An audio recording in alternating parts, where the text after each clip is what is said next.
If I cannot have you, no other man can have you, and I'm going to kill you all today. This is one of the reasons why you should not tolerate guys who you don't want. Story time. So I met this guy. We went on a road trip, and the whole time we sat next to each other. We started talking and all that.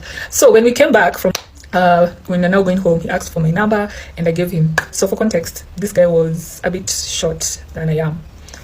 I'm a tall girl, and that is already a turn off for me. The guy was pursuing me with the intentions of dating me. I told him, I remember telling him, I'm just from a breakup. I don't think I'm in the right headspace or the right place in my life right now to date. So he continued to pursue me, and I was just like, okay, you don't want to listen to me, let me tolerate you and let me show you how these things are done. Okay. Little did I know I was going to pay dearly for this. So I kept on tolerating the guy. Like, it's so black and white that you can't date them, but you're just tolerating them for the fun, for the vibes. And then it was from a breakup, so I found someone to keep me company, like to talk to, he could check on me, all those things that men do when they're hitting on you. The first mistake I did, and now this is where the lessons come in from your big sister. If you are getting to know someone, you have no business allowing them to pick you at your place. For your safety, one, especially if you live alone. He plans a date and then he comes pick me, go for the date and all that.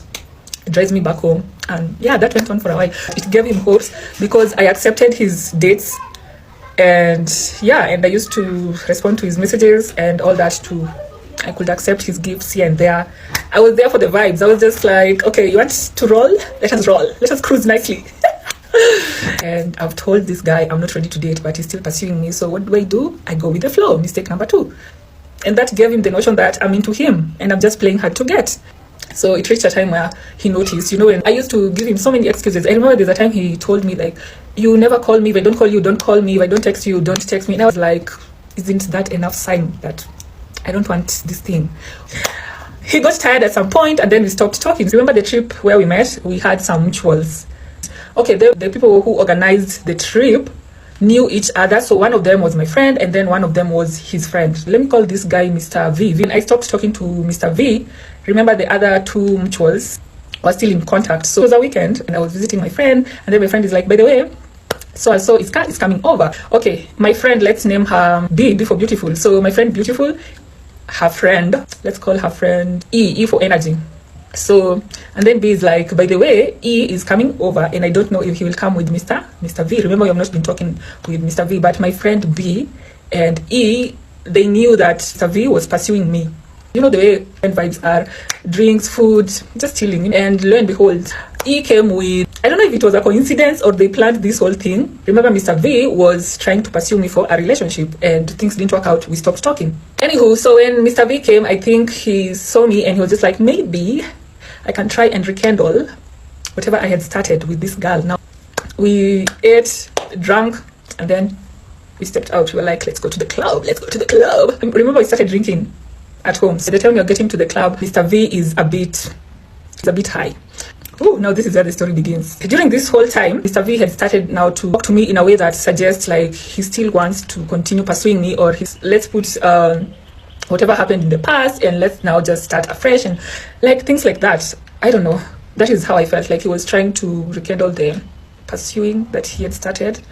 He was high. Nowadays I don't drink. Hallelujah. He just wanted to talk to me all the time, wanted to sit with me all the time, dance with me and all that. Like he didn't want to leave me alone. He was just like with me, like this, all the time. Of course, I tolerated that because we were together. And now on our way back home, this is where the drama began. I was so young then. I was in my mid-20s. It happened so long ago, actually. On our way home, obviously, I sit in front. There's a reason why I'm saying I don't know how high the other people were, but I know for sure I was not. But if you know me, you know I don't get drunk. Like I don't get high. That I don't know what I'm doing. I don't know what is happening. That is not the type of person that I am. Anyway, so we are now on our way home, and then he starts this conversation. Oh, by the way, why don't you want me? I really like you. You know, at this point, he's drunk. He started those ones of, why did you reject me? I still like you a lot. I tell me, is it that I don't have enough money? I don't know why some men associate rejection with finances. I don't know. And it reached a point, I was tolerating him because I wanted to get home safe. It reached a point, I was just like, no, I'm done. I'm fed up. Like, I can never date you. The moment this guy had, I can never date you, this guy started overspeeding and saying, I'm going to kill you all. Yeah, that was his words, I'm going to kill you all. This guy was over speeding. Remember, he's drunk. It's at night. He was over speeding, saying these exact same words. If I cannot have you, no other man can have you, and I'm going to kill you all today. Yeah. At that point, we started panicking because he was driving recklessly, like high speed. And then out of nowhere, guys, out of the blues, this guy is driving and started punching me.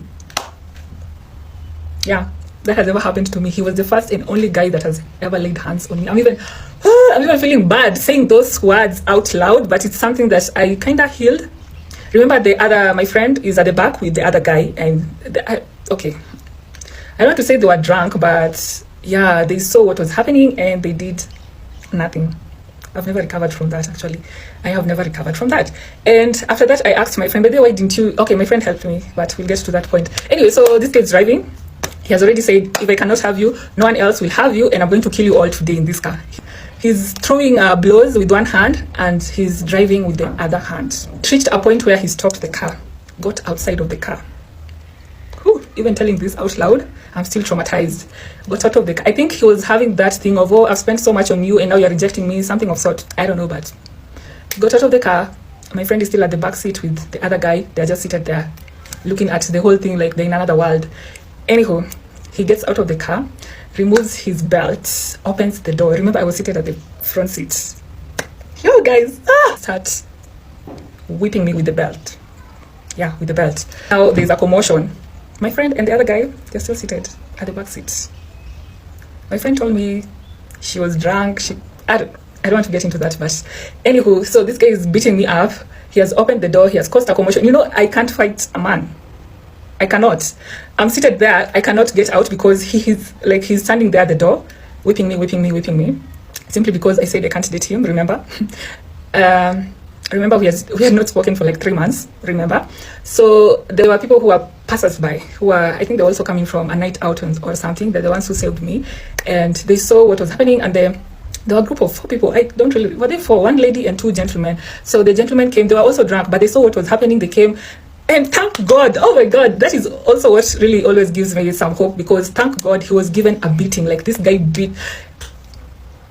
I'm so grateful for those strangers. I'm so grateful. So they pulled him and they started beating him, like literally, like, how can you beat a woman, They put him down and they started punching him. They punched him, like they were beating him thorough proper. And so by the time they were beating Mr. V, Mr. E saw that his friend was being beaten. Now is when he came out of the car. Useless man. He came out of the car to go check on his friend. And now my friend B was like, take a beer bottle in the car, hit that, is it a side mirror or something? Yeah. Windscreen. Is it a windscreen or a side mirror? Which one was it? I think I don't remember what I hit in that car, but I just remember I caused damage to that car because I was just like, my friend was just like, no, this guy cannot beat you and you leave him like that. Take this, hit that. And I remember I broke the side mirror and what is that thing called? I was just like, you deserve this. At least you feel the pain of repairing your car, and you'll never beat another woman like that. In fact, he had the audacity to tell my friend, oh, your friend broke my car, now you guys should give me money to repair my car. Like, what the hell? The audacity. He was beaten, his eyes were swollen, so he came out of there with swollen eyes. He was beaten up and his car was damaged, and I was just like, you deserve that, and even worse. Already seen the type of person I'm dealing with. Remember, he knows my place, he knows where I live. This is the type of person who can show up to my place at any given time. So you can imagine if he's capable of doing that and there were people in the car with us. Imagine if I was alone. This is someone who can. And that's how women get killed, by the way. That's because I don't know what could have happened if those strangers didn't come. Up to date, I'm always so annoyed by the fact that they were just seated there at the back, watching everything happen, doing nothing. Still not over the fact that they sat there and watched this guy do this to me. After that, I was so scared to even go back to my house because I was just like, this guy knows where I live and he can show up at my place any given time, and I don't know what he's capable of doing, guys. Yeah, that was a scary experience, and from that experience, I don't allow men to pick me from my place going to dates. I don't. That whole experience, I was just like, no.